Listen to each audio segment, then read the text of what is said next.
Hey, what's up? I'm Zedd, and for more exclusive interviews and performances, subscribe to the Much YouTube channel.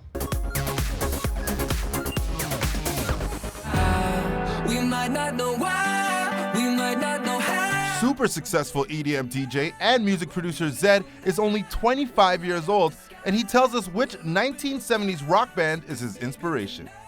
One of my biggest influences were actually a bunch of bands that I used to listen to when I grew up. From King Crimson to Queen. I remember when I kind of got stuck on a song, I would always listen to Queen because it always inspires me.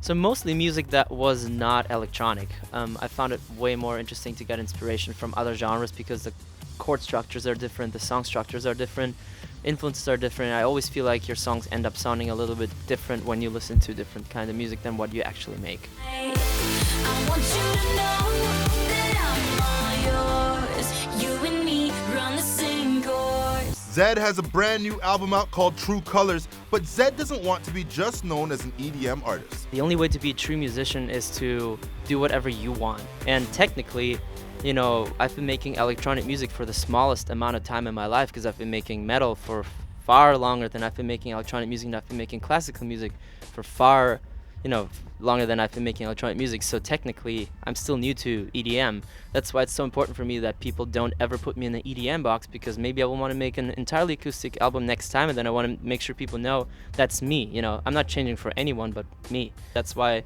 True Colors, the song, was so important for me, is because that kind of showcases who I really am and showcases my true colors.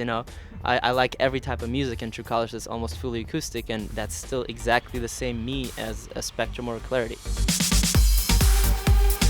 Zedd has been in the tabloid spotlight lately, but not for his music. What does he think about being in the tabloids, and how does he handle it? I mean, there's a million things that were written about me in the tabloids, and at first it's really weird because I've never had press about me about anything than my music, and I've never wanted that. I've never been the type of guy to go out there and talk about other people. I've never been the guy to do something bad or whatever people would write about.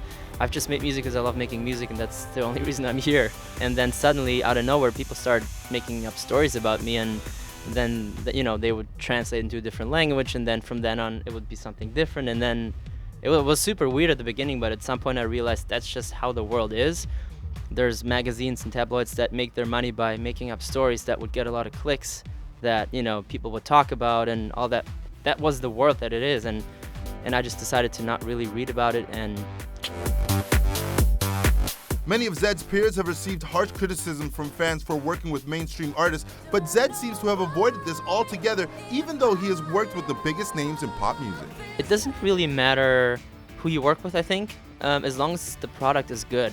Why a lot of people react allergic to hearing their underground artists work with the big pop stars, because they think they're a sellout. But the word sellout that's not even something that exists. If someone is a sellout, he's been a sellout from the beginning. When I made a song with Justin Bieber a couple of years ago, he was not on my map in terms of, that's the perfect vocalist, but we got in the studio and we recorded, and I loved it. So at that point, there's no other factor that decides whether that's okay or not. Same thing with Selena Gomez. We got in the studio, we worked on a song, I loved the song, and at that point, there's nothing else that matters to me. I think that's probably why I got away with working with big names, because people know I do it because I love it and not because someone tells me to do it.